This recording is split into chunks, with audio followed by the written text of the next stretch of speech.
உன் மதில்கள் மேல் காவலரை நிறுத்தி உள்ளேன், ராப்பகலாய் ஒருபொழுதும் அவர்கள் அமைதியாகிறார்.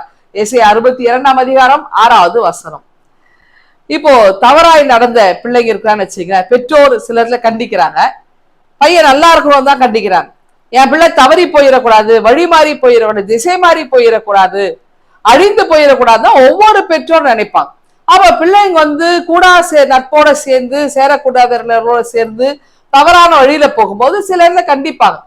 ஆனா அதே நேரத்தை அந்த கண்டிக்கின்ற நேரத்தை பிள்ளைங்க தாறுமாறாய் போகும், பெற்றோர் காத்திருப்போம், என் பிள்ளை திரும்பி வருவான், என் பிள்ளை சரியாயிருவான் அப்படின்ட்டு எதிர்பார்ப்பு பெற்றோர் ஒவ்வொரு பெற்றோருக்கு இருக்குதுங்க. பிள்ளை அழிஞ்சிடும் எந்த அம்மா அப்போ நினைக்க மாட்டோம் இல்லையா?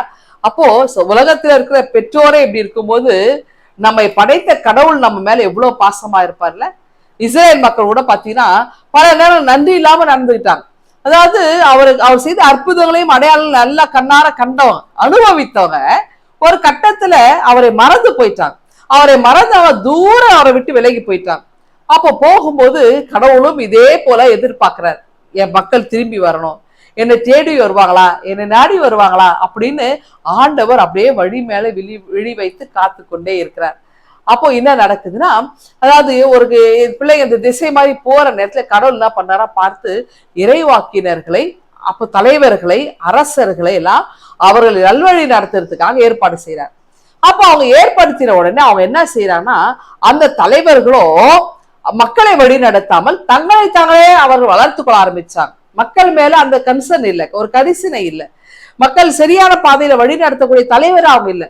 அப்ப கடவுள் பார்த்தாரு, அப்ப இவங்களும் சரியில்லை, இப்போ நான் தான் நேரடியா போனோம், அப்ப நானே போய் என் மக்களை மீட்பேன், நானே என் மக்களுடைய வழிகாட்டியாக இருந்து அவர்களை வழி நடத்துவேன் அப்படின்னு சொன்னார். அப்போ இந்த வசனம் அழகா நமக்கு சொல்லிட்டு பாருங்க. ஏசியால அவர் மதில்கள் மேல் ஜாமக்காரரை நிறுத்தி இருக்கார். ஜாமக்காரன் யாரு? காவலாளிங்க, காவல் காக்கிறவங்க. அப்போ அந்த காவல் காக்கிறவங்க அந்த கோட்டை மேல நின்று காவல் காத்துட்டு போங்க, எதிரிங்க யாரும் வந்துடக்கூடாது. அப்போ மக்களை இரவு பகலாய் அவங்க தூங்காம என்ன பண்ணுவோம், ஷிஃப்ட் போட்டு அந்த காவலாளிங்க மதில் மேல நின்று காவல் காத்து கொண்டே இருப்பாங்க. அது போல இந்த ஜாமக்காரரை போல, காவல்காரரை போல கடவுளும் இரவு பகலை கண் அயராமல் மக்களை பாதுகாக்கிற ஒரு ஜாமக்காரராய், காவல்காரராய் இருக்கிறார். பாருங்க, ஒரு அழகான தகப்பனுடைய தாய் உள்ளம் கொண்ட கடவுள் ஒரு காவலாளியாக இருந்து நம்மையெல்லாம் காவல் காக்கிறவராக இருக்கிறார். அப்படிப்பட்ட நல்ல உள்ளம் கொண்ட கடவுளை நாம் பெற்றிருக்கிறோம். ஆண்டவரிடம் எப்பொழுதும் நாம் திரும்புவோமா? இந்த சிந்தனையோடு இந்த நாளை நாம் துவங்குவோம். ஆண்டவர்களை ஆசீர்வதிப்பாராக. ஆமென். எங்கள் அன்பின் ஆண்டவரே, எங்களை ஒவ்வொரு நாளும் நீர் காவல் காக்கிறீர், அதற்காக ஸ்தோத்திரம். மீட்பர் இயேசு கிறிஸ்துவின் வழியை வேண்டிக் கொள்கிறோம் எங்கள் அன்பின் கடவுளே. ஆமென்.